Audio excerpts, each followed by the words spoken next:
Pour dire l'univers d'Anne Weber, il faut dire les choses brûlantes à la manière d'un effleurement, avec une distance incertaine dans la voix, qui laisse flotter les mots parmi les bruits, imperceptiblement. Il faut un langage proche de l'écriture, qui garde le temps si précieux de l'écrit et l'ajoute au souffle de la parole. Et puis, peut-être ne plus rien dire, regarder, seulement regarder et fermer les yeux.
Doit-on parler d'une œuvre figurative ? Anne Weber a consciemment dépassé le sens premier de la forme. La forme n'est pas la chose à atteindre, elle n'est pas la chose à voir, pas plus que c'est la montrer. Elle est prétexte à la matière, au geste, à l'impatience et à un fourmillement d'images magnifiquement ludiques.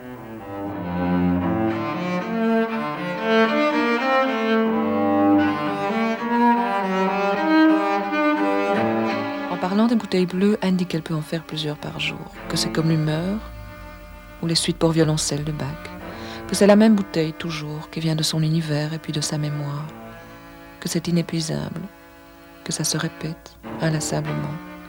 Un bavardage sur presque rien, jusqu'à l'apaisement, jusqu'au silence.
Ses sujets.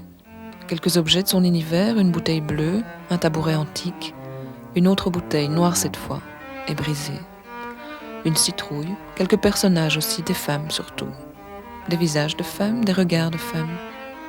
Des femmes qui disent l'attente, l'oubli, l'absence. la volupté.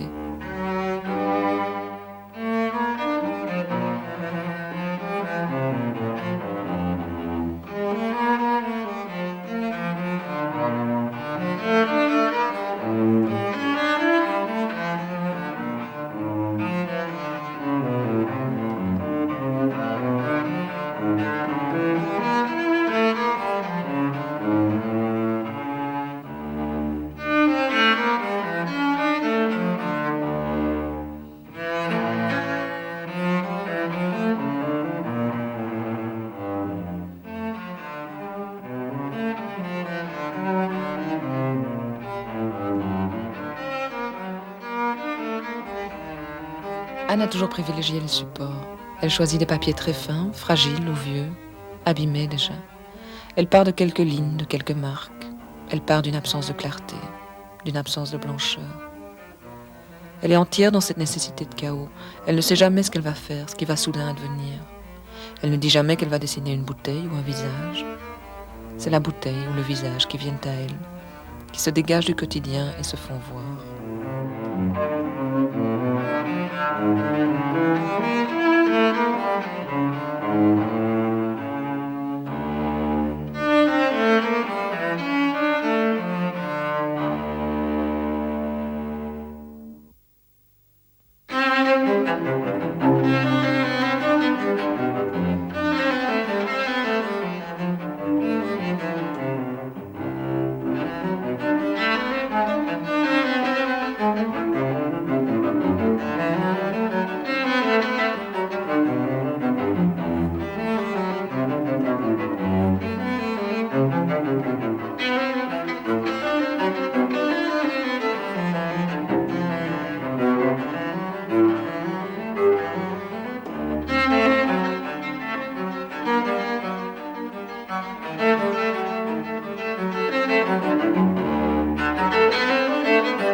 Le jardin.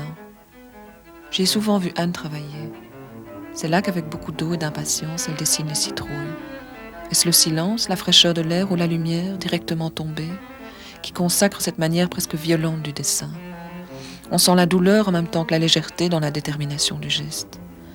La citrouille, c'est l'enfantement dans toute l'étendue des émotions qui le perturbent et l'éblouit. C'est là que la douceur prend tout son sens, quand elle cherche à protéger la souffrance.